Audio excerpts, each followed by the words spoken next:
Fe, comenzamos. Bueno, vamos a comenzar con el análisis de la segunda parte del libro, Osmel. Y pues nada, ¿por dónde quieres comenzar? Fíjate que el libro, en la segunda parte del libro empieza con una remembranza de quién es Beatriz Rangel. Beatriz es hermana de Domingo Alberto Rangel e hija de Domingo Alberto Rangel, dirigente histórico de Acción Democrática y luego del MIR. Beatriz, una profesional de muy alto nivel, ella se graduó fuera, aprovechó esta Funde de Ayacucho y regresó con Pérez como ministra de la Secretaría. Y en varios capítulos del libro la mencionan mucho porque ella da una visión bastante interesante de esto. Pero Beatriz para mí representa mucho lo que terminó convirtiéndose primero justicia. O sea, así podemos a partir de ahí. Más adelante el libro dice una frase que era donde te había dicho que quería centrar la discusión de esta segunda parte, en donde decía que las élites habían sido muy miopes, en general, las élites económicas. Se refería al libro a las élites económicas, pero creo yo que en general las élites en Venezuela fueron muy miopes. En donde decía, por estar defendiendo migajas, perdieron la torta. Las élites políticas, sobre todo las élites de edad, le trancaron cualquier posibilidad de ascenso a las nuevas generaciones de profesionales dentro de su propio partido profesional. Gente de los partidos que se había vuelto profesional, a diferencia de estos de la generación anterior que eran políticos forjados en la calle. Entonces yo no sé si te parece a ti que a partir de ahí elaboremos. Yo creo que Beatriz representa mucho eso, lo que termina siendo después Primero Justicia y termina separándose de la forma que se separa. Los que se van por voluntad popular y un nuevo tiempo eran los que venían de Acción Democrática y los que se quedan en Primero Justicia, los que venían de COPEI. Vale, perfecto. Entonces, aquí yo veo en ese capítulo donde habla Beatriz Rangel, ella hace varias referencias particulares. Habla de Eduardo Fernández, habla de Teodoro Pekov, habla de Pablo Medina, como gente que lideraba la opinión de los partidos políticos de oposición, en este caso, en contra de las medidas del gobierno de Carlos Andrés. Eduardo Fernández habla de que la inflación va a disparar los precios. Teodoro Pekov habla de que la devaluación sería de un 100%, cuestión que casualmente hizo él con la inflación en el gobierno siguiente, en el gobierno de Caldera. Con Caldera, exacto. Fenomenal. Pablo Medina denunciaba la venta de las reservas de oro.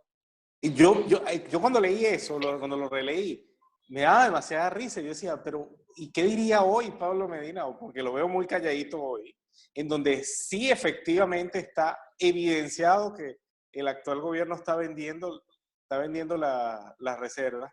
Fíjate que en esa página hacen la reseña de que la causa R, otro partido de estos que terminaron llegando al poder, a Caldera y en algún momento a Chávez, otros disidentes del Partido Comunista de Venezuela. Sí.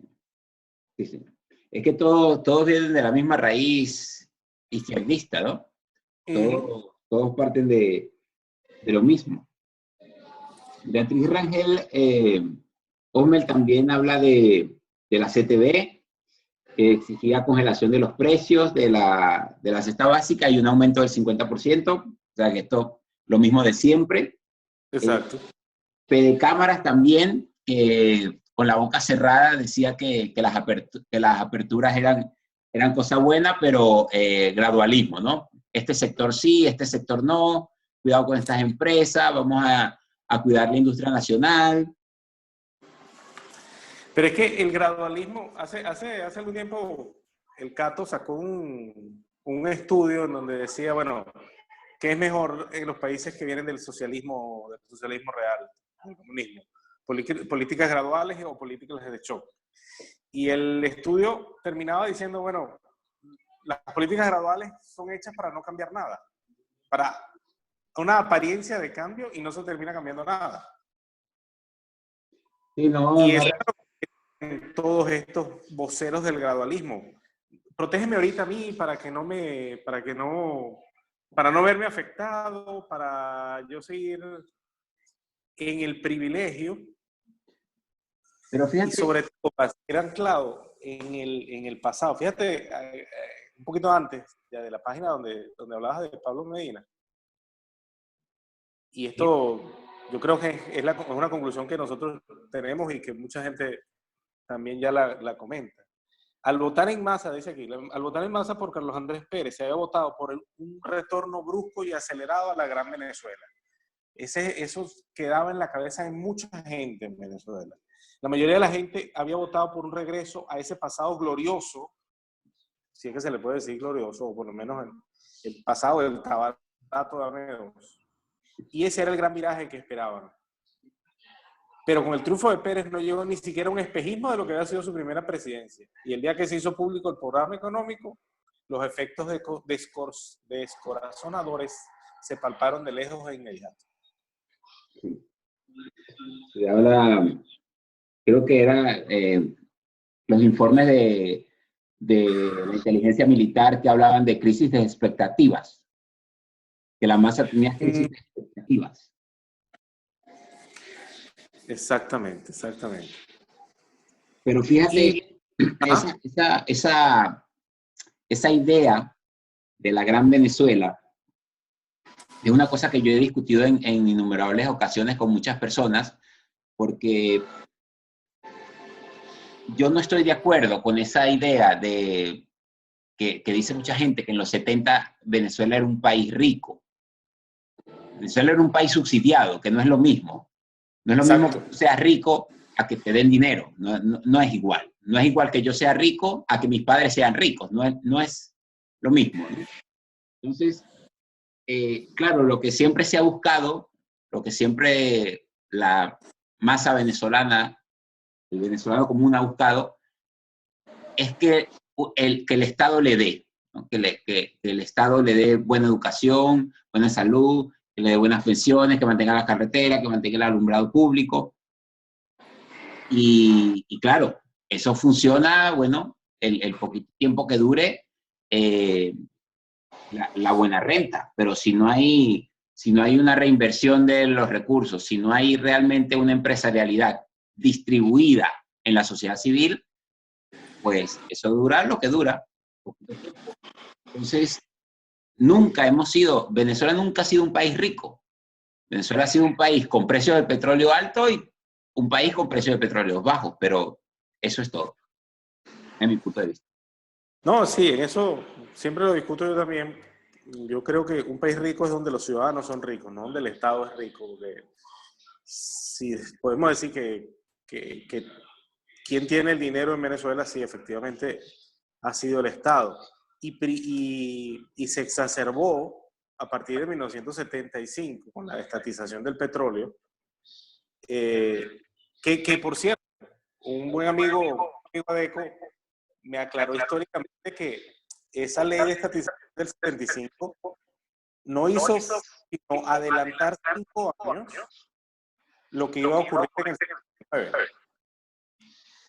En 1959, contexto, temporal que sustituyó a Wolfgang Larrazábal, Edgar Sanabria, antiadeco, a decir no más, y antibetancurista, él, sabiendo que venían las elecciones en donde probablemente, y donde terminó ganando Rómulo Betancourt, él firmó el famoso decreto de no más concesiones, 1959, que suspendía todas nuevas concesiones a las empresas petroleras y que era una promesa electoral del propio Rómulo Betancourt, y que las concesiones actuales le daban un vencimiento de 20 años. Es decir, eso se iba a vencer, pasara lo que pasara, en 1979. Pérez lo que hizo fue adelantar esos 5 años. Tú que en estos días estabas viendo a Asdrúbal Batista, Asdrúbal tiene un gráfico muy interesante, que son esos gráficos ese, que sí él es bastante acucioso en el tema de la cifra, en donde él revela que desde 1959 en adelante la desinversión del sector petrolero fue cada vez más acelerada. y efectivamente tenían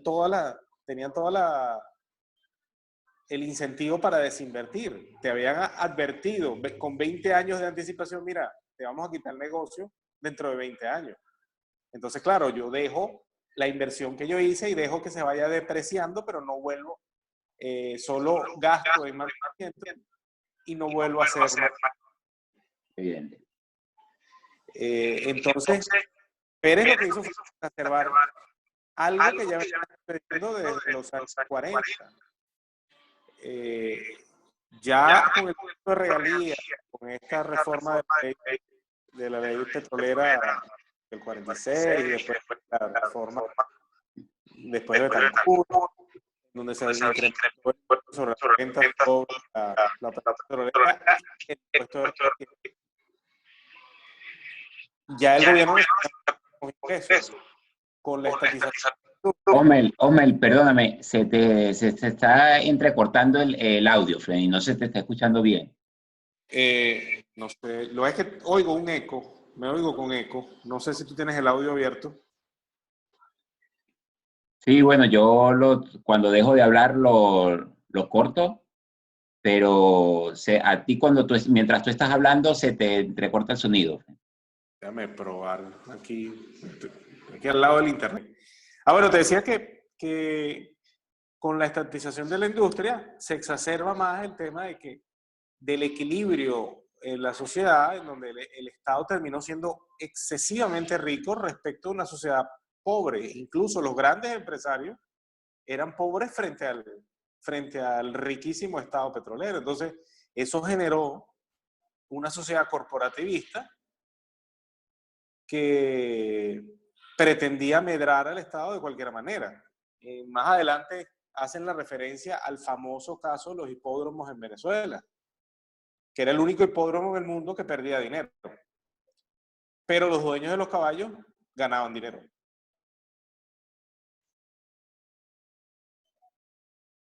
Ahora no te escucho yo a ti. No me queda claro por qué no se pudo privatizar el hipódromo. Yo entendería que fue por los famosos intereses. O sea, nadie quiso privatizarlo.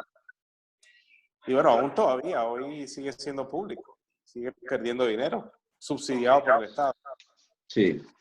Bueno, es la famosa lógica de que si de este socialismo empresarial, ligado con socialismo, que si usted gana lo que es suyo, si usted pierde, el Estado se lo repone. Claro.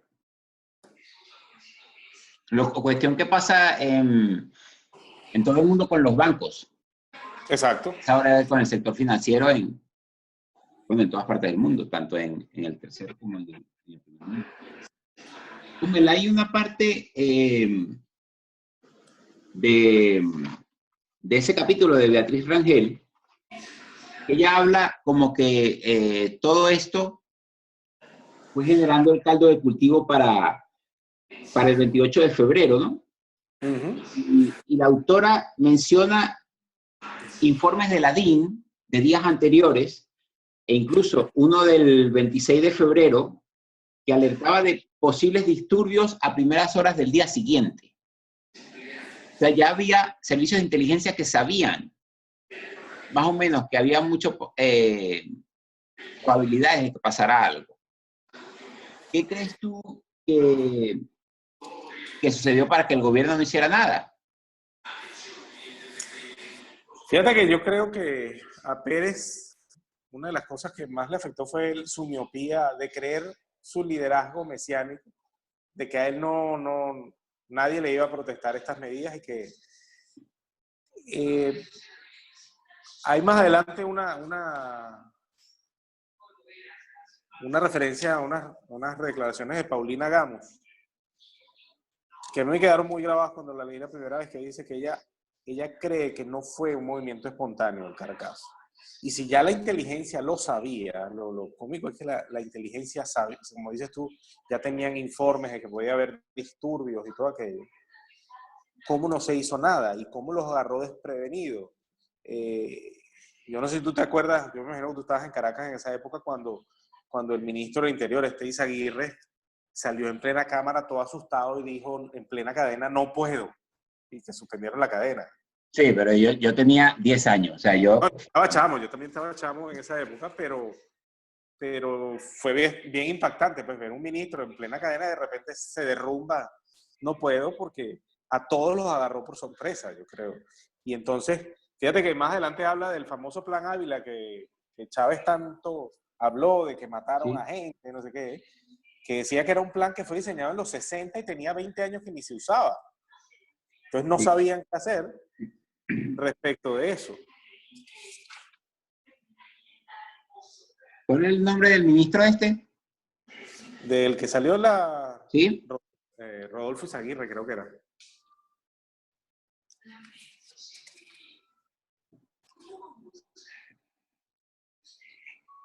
Rodolfo Izaguirre, que era ministro del Interior en ese momento. Era uno de los ministros del partido, que Del yo creo que esa es partido, otra ¿no? parte que vuelve ella a resaltar. Fíjate que hay cosas que me resaltan siempre, personajes. Uno dice que, bueno, que José Vicente Rangel siempre ha estado en la política o en los hilos de la política, pero yo creo que también personajes como Rafael Poleo le han hecho un daño al país, pero increíble. Desde su tribuna, con esa supuesta imparcialidad que tiene. Hay una parte donde lo primero que hace es criticar al paquete neoliberal de Pérez. Sí. Además de su propia animadversión con Pérez, pues ellos tenían un pleito personal que lo llevó Poleo a... Una de las cosas más adelante también, hablando del tema este de los ministros y todo esto, que a mí me dio mucha risa, Armando Durán en una de las declaraciones en donde habla de que el conformismo tercermundista me parece terrible, eso de que nosotros somos un país del tercer mundo y como país del tercer mundo no podemos tener las expectativas de un país como Estados Unidos. Tenemos que conformarnos y o sea, no podemos aspirar a mejores instituciones, sino Sí, tenemos que eso se lo conformarnos. dice a Miguel Rodríguez en una discusión que Miguel Rodríguez le contraargumenta, bueno, pero en Estados Unidos las cosas son privadas, algo así. Y él le Exacto. sale con eso. Bueno, no, esos son países, nosotros somos salvajes y tenemos que tener cosas de salvajes. Exactamente. En el siguiente capítulo. Y entonces ya va, en este capítulo, porque Dime. también quería, fíjate que otra de las cosas y eso me lo contó una vez Ricardo Hausmann en el IESA, que otra de las cosas que no le perdonaban a estos ministros, a los ministros tecnócratas, a los IESA Boys, era precisamente que en su juventud habían tenido ciertos desvaríos con la izquierda.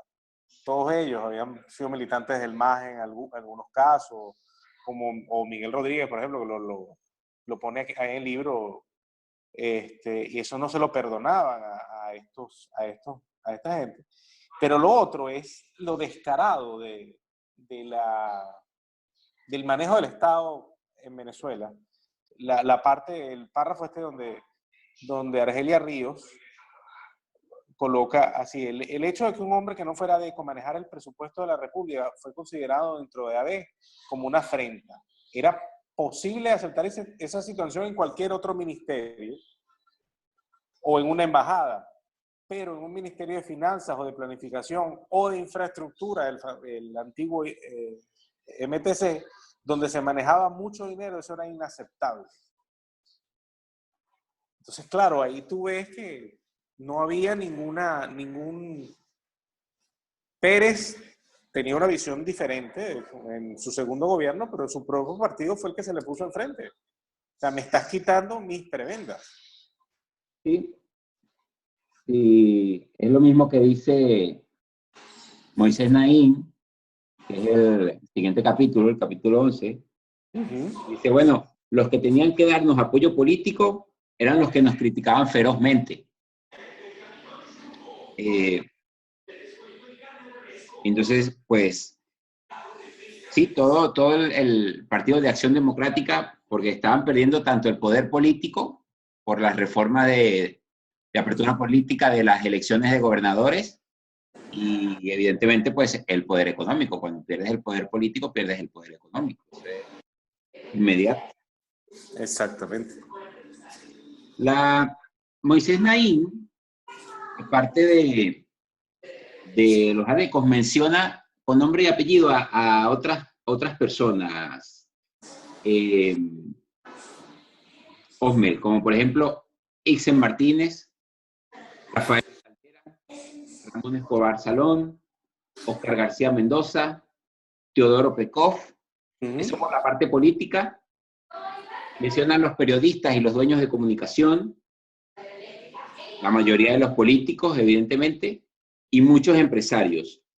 Dice, el país entero rechazaba las reformas o las aprobaba siempre y cuando no se tocaran sus intereses. Exacto. Entonces, pues, y cuando no, pedían gradualismo, ese que utiliza esa palabra. Moisés cierra, en las entrevistas que se le hacen a él, él cierra uno de los capítulos con una frase que para mí es demoledora. Y yo se lo decía a un miembro de esas élites y se me burlaba en la cara, pero porque él dice, Moisés, no fue el fracaso de un presidente y su equipo de gobierno, fue el fracaso de una miope generación que lideró a Venezuela en todos sus ámbitos en los años 80 y 90. Lo que estamos pasando ahorita es culpa de todos los venezolanos, todos tenemos un ingrediente de culpa, por ser miopes, por creer que todo estaba bien. Y yo creo que parte de la salida de esto pasa por un mea culpa colectivo, que yo creo que nosotros, parte de nuestro mea culpa lo estamos haciendo en esta tarea de divulgación, de decir, mira, nos equivocamos, hay que reconocer que nos equivocamos y hay que ir hacia adelante. Me sorprende, por ejemplo, que, dentro de las personas que nombran con nombre y apellido, Moisés es Oscar García Mendoza. Hay videos y libros de la época, de esa época, o alrededor de esa época, que las críticas que hacía Oscar García Mendoza era que las reformas más bien eran tímidas. No he leído nada de Oscar García Mendoza. Sí. De hecho, me sorprendió, me acuerdo una vez, los programas de Marcel Granier, de primer plano, que se encuentran por internet, vi uno del año 95. Y una de las cosas que yo comentaba, que yo hubiera visto ese programa en el año 95 y escuchar a Oscar García Mendoza diciendo que nosotros vivimos en un país socialista, yo no me lo hubiera creído. Claro. Yo no me lo hubiera creído. Pero eran gente que ya lo estaban diciendo. A mí me sorprende, por ejemplo, que, fíjate que ese nombramiento de Ramón Escobar Salón como fiscal general de la República fue propulsado por la propia Acción Democrática. De hecho, quien lo propone es Gonzalo Barrio. Sí. Y Ramón Escobar Salón, que tenía ya otra afrenta personal con Pérez cuando era embajador, y Pérez lo destituyó de la forma más humillante para él, entonces él se la cobró con más adelante. Pero fíjate, otro de los personajes que menciona la periodista, el tema de Ramos Alú, que sigue siendo un personaje para mí nefasto en estos tiempos. Ramos Alú fue de los principales que se opuso a las reformas económicas, en especial, por ejemplo, la incorporación del IVA o las reformas tributarias que se engavetaron hasta cuando destituyeron a Pérez, porque después llegó el famoso IVA y cuando destituyen a Pérez y está el interregno ahí de Velázquez, Ramón J. Velázquez. Sí, y viste de cuánto era ese IVA, ¿no? Sí, era apenas 5%. 5%. Exactamente. Un paréntesis, de los impuestos, es una de las cosas que yo siempre digo aquí en Europa, ¿sabes? Que aquí en Europa hay una carga tributaria altísima. Y yo siempre digo que no se puede dejar que un impuesto se implante, porque en el futuro siempre va a crecer. Yo recuerdo que en España, en Venezuela llegaba una revista que creo que se llamaba PC Informática, creo que se llamaba. PC, Que, PC Magazine. que ¿Será? era, que era algo brutal cuando llegaba la revista con CD. O sea, era Ajá. una cosa, vamos, espectacular. Y yo me recuerdo que tenía el precio en pesetas, en dólares de Estados Unidos y en marcos alemanes. Entonces abajo decía IVA, 4,5%. Y hoy en España se paga el 21% de IVA. Entonces, bueno, lo mismo que pasa con el IVA en Venezuela, que ahora está en 12 o en 16. En 12. En 12, en 12. Bueno, pues eso. Mira, el capítulo 13 es bastante interesante, el capítulo 13, porque se enfoca la autora en la reforma política que hace Pérez. Y ahí es donde yo siempre digo que ninguno de estos partidos, los partidos tradicionales, creen en la democracia, sino la democracia del estilo estalinista, en donde ellos controlaban todo. Las reformas económicas de Pérez, él tuvo que jugar políticamente con su propio partido. Y empezó a darles, digamos, un poquito de un trade-off entre, bueno, me apruebas la reforma y te doy prebendas dentro del proceso de descentralización del Estado. Sobre todo el tema, fíjate que lo dice aquí, refieren a Héctor Alonso López, de Acción Democrática. Al proponer Carlos Andrés Pérez la elección directa de gobernadores, le quitó a Acción Democrática toda posibilidad de monopolio del poder político. Sí. Más adelante, consentir con los ojos cerrados la elección directa de las autoridades regionales era aceptar que cualquiera que lo desease, cualquier militante o dirigente de base, podría agregarse su puesto como concejal, diputado, alcalde o gobernador, independientemente de lo que pensara el cogollo. Y una vez que se lo agregara en las urnas, nadie le iba a quitar ese liderazgo. ¿Qué dedo partidista podía ser capaz de desplazarlo? ¿Qué instancia lograría controlarlo? Es así, es así. Bueno, ¿sabes? Las elecciones son en diciembre y se pierden 9 gobernaciones. AD pierde 9 gobernaciones. Entonces, el 25 de enero de 1990, ya al año siguiente, al mes siguiente, se hace la reunión del Comité Directivo Nacional de AD. Y, por supuesto, le caen todos en callapas a Pérez. Humberto Cheli, como presidente del partido, le sacaba en cara que sí, AD no tenía suficientes profesionales para formar parte de los ministerios. Y Alfaro Ucero decía, con paquete o sin él, no se debió implantar la reforma política.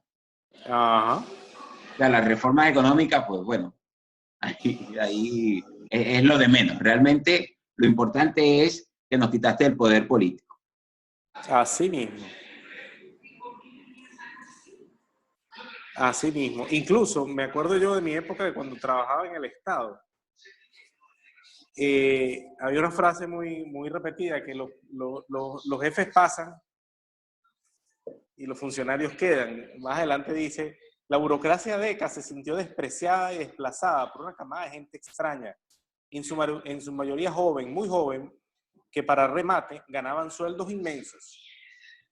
Mientras que ellos que tenían 5, 8 años o 15 años en la administración pública y sabían cómo hacerla funcionar, ellos que habían armado templetes y participaban en cuanta romería y mitin del partido, tenían que conformarse con la escala salarial de la ley de carreras administrativas.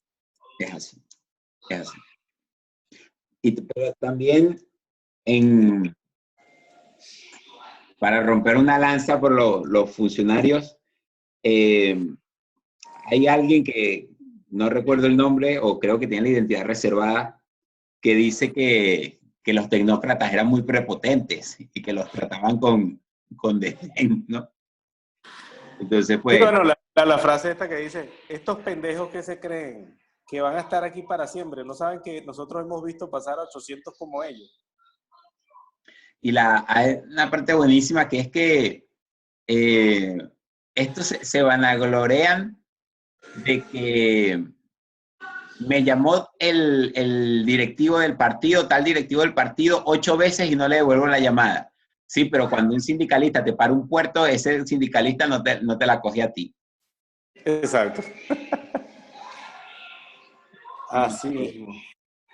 Sí, bueno, y fíjate que eso es mucho la ley, lo que llamaba Milton Friedman la ley del trinquete de la administración pública. Pues, o sea, la administración pública termina siendo también una maraña de intereses para no poder pasar ninguna reforma. Claro. Claro. Uh-huh. Hay una parte con respecto a eso que Carlos Andrés le dice a sus muchachos, pues, porque esos eran de él, de que venían de Fundayacucho, que están muy bien la cuestión técnica, que son súper exitosos, pero tienen que meterse en política. Tienen que hacer carrera política para que haya una regeneración en la clase política nacional y no solamente se queden en el mundo de la empresa, ¿no? Sino que la clase política no sea solamente puros dinosaurios, sino que sea gente que realmente se haya ganado la vida y pueda también hacer una vida política. Pero bueno. Y bueno, el otro capítulo, el capítulo 15, yo creo que es el último de esta segunda parte que podemos comentar, es el tema, y cronológicamente llegamos al 2 de febrero del 92, 2 días antes del golpe. Fíjate que se centra mucho en la privatización de la CanTV, que costó muchísimo, ¿no? Yo sí recuerdo bien esa privatización, cómo recuerdan el famoso espectáculo que promovieron esos dos compadritos, Pablo Medina y Aristóbulo Usturi, que llegaron a interrumpir una subasta pública ellos, porque ahí eso ya estaba regalado. O la referencia, que si me hubiese acordado alguna vez que cené con Marcel Granier, se lo hubiera preguntado. La referencia aquella que hace de que la guerra que puso Marcel Granier en RCTV y Radio Caracas, porque la CanTV ya se la iban a regalar a Cisneros. Claro. Cuando fue una de las licitaciones más limpias de que haya habido. Que pudo haber, o sea, a la larga fue una licitación bastante limpia, fue una privatización bastante coherente. Yo siempre pongo de ejemplo, como privatización buena la privatización de CanTV y como privatización mala la privatización de Viasa. Si con Viasa se hubiese hecho lo mismo de CanTV, que es decir, a los trabajadores se les daba acciones, se ponía a la venta acciones al público y una pequeña parte se le daba a una gran operadora para que operara, quizás el cuento hoy fuera diferente. CanTV llegó a ser una empresa altamente capitalizada, los trabajadores tenían intereses con sus acciones, la ciudadanía invirtió, yo mismo me acuerdo que yo tenía unas acciones de CanTV, yo me metí en eso porque me parecía bastante moderno el tema de que, bueno, ¿por qué no invertir en la primera empresa de telefonía venezolana? Pues? Y al final quien terminó ganando fue la gente de GTE, que terminó siendo Verizon a nivel internacional, que modernizó la empresa. Me da mucha risa porque tú encuentras por ahí en Wikipedia artículos completamente editados por los agentes del gobierno venezolano diciendo lamentándose que con la privatización se perdieron yo no sé cuántos miles de puestos de empleo dentro de CanTV, pero se modernizó.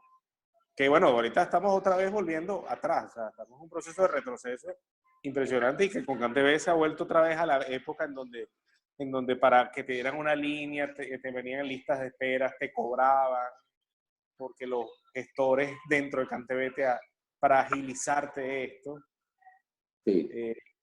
te tardabas para llamar, no podías llamar. O sea, entonces, esa tercera parte, a mí me parece, ese capítulo, el capítulo 15, se centra en eso, en cómo la privatización permitió Y bueno, como siempre también el tema de este discurso de todos los partidos políticos de la ultraderecha, siempre se refiere, por ejemplo, el nombramiento de Gustavo Rosen como ministro de Educación para los ADECOS también fue otra afrenta horrible. Así como no tenían el MTC ni finanzas, el de educación para ellos era, o sea, poner a alguien que venía del grupo Roraima, identificado con la ultraderecha, lo más derecha y neoliberal posible. Y lo cómico es que lo dicen, o sea, la educación, la idea de declarar la educación superior sería privatizada, cosa que nunca se declaró. Nunca llegó a eso. Una cosa que también no solamente era una cuestión ideológica, sino que era una cuestión de necesidad, porque no había dinero en el Estado. O sea, el gobierno de Lucinchi, cuando se acaba, deja al Estado prácticamente quebrado. Hay una declaración que dice, el despelote era tanto que había consejos municipales que tenían deuda externa. Exactamente. Fíjate que yo hice un estudio, yo hice un trabajo de Public Choice sobre el tema de las limitaciones constitucionales al endeudamiento público. Y en la literatura que yo revisé, mayormente en Estados Unidos, en donde los estados sí se pueden endeudar independientemente de...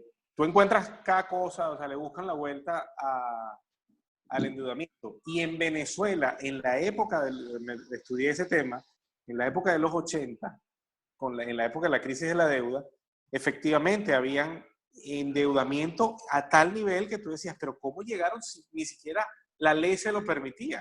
Entonces, por ejemplo, ese despelote que hubo en la época de Lucinchi, y que vuelvo a decirles como comenté en la sesión pasada, que a pesar de eso, Lucinchi salió con los más altos niveles de aprobación de la presidencia, gracias a sus propagandistas Carlos Croves y Marta Colomina.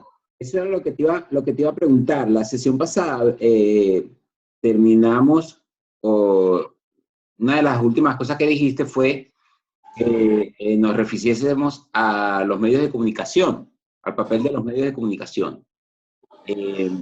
Yo que recuerde, prácticamente solamente habían dos periódicos, que eran el Nacional y el Universal, bueno, y Últimas Noticias. Exacto. Y canales de televisión solamente estaba RCTV y Venevisión, no había más. Exacto, más los dos del Estado, TVN5 y BTV. Y es que todos ellos estaban en contra del gobierno. Todos.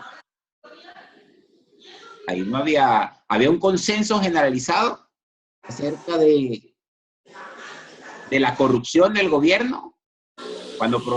Yo no recuerdo ningún delito de corrupción cometido por el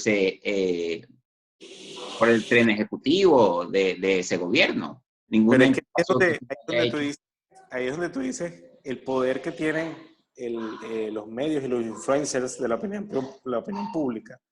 Que el gobierno de Lucinchi, que fue uno de los gobiernos más corruptos de la historia venezolana hasta la llegada del chavismo, salió con uno de los más altos niveles de aprobación. A diferencia del de Pérez, en donde todos estos ministros tecnócratas hoy en día son respetados profesionales en cada una de sus áreas, profesores universitarios, influencers de opinión pública como lo es Moisés Naim, con una ética de trabajo a prueba, y tú le preguntas a cualquier venezolano de a pie la opinión del gobierno de Pérez, dicen que fue un gobierno corruptísimo. Y tú dices, pero ¿cuál fue los hechos de corrupción? Los $250,000. Eso fue al principio del gobierno y fue una decisión de Pérez, sí, perfectamente. Y fue una malversación que, si nos vamos al hecho per se del asunto, ¿cómo se llama? Al análisis legal, no fue un hecho de corrupción, fue usar una partida que estaba para una cosa, usarla para otra. Es así, Osmel, del poder de los medios, que cuando estalla el Caracazo, las medidas económicas no se habían implantado. Solo se había anunciado. Solo se había anunciado, exactamente. Bueno, el aumento del pasaje fue algo aparentemente puntual de los autobuseros en Guarena, que debió haberse, que era para empezar a regir a partir del 1 de marzo, pero ellos lo adelantaron. Era un miércoles 1 de marzo y ellos lo adelantaron al lunes. Pero no, ninguna otra medida había entrado en vigor.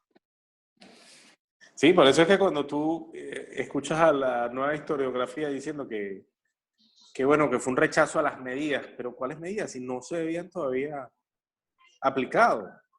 Todavía no había una aplicación de medidas, solo fue un simple anuncio.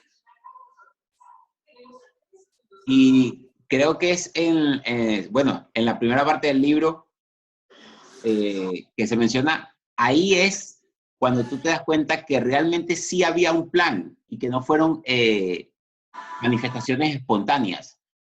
Porque si hubiese sido algo así espontáneo, es que ya se hubiesen reproducido después. ¿Qué es lo que ha pasado con este gobierno? Pues bueno, cuando digo digo el de Maduro, pero, Chávez, pero vamos a decir que en Maduro se hubiesen suscitado cosas peores. Pero... Exactamente. Y bueno, ya al final de esta segunda parte, esta cronología que ella hace de esos 2 años, entre el 90 y el 92, me parece interesante que siempre Rafael Caldera, en su mesianismo y su neciedad de ser el salvador de Venezuela, en el 91 ya decía en una declaración: Venezuela va en marcha acelerada hacia la anarquía y está en la antesala de una reacción drástica. Y después en el 92, a inicios del 92 de enero, cuando dice que asoma que podía ser un candidato aún si su partido no lo apoyaba.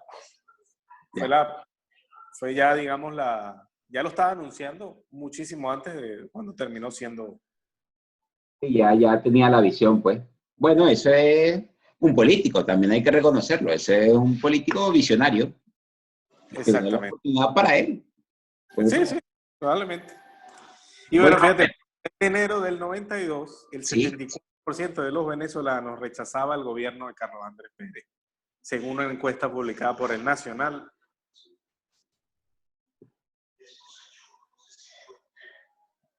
Enero del 92. 92. Bueno, pues nada. Bueno, nos veremos la semana que viene para una próxima sesión. Vale, perfecto. Interesante. Y pues nada, muchísimas gracias, Homer. Gracias a ti. Chao. Chao.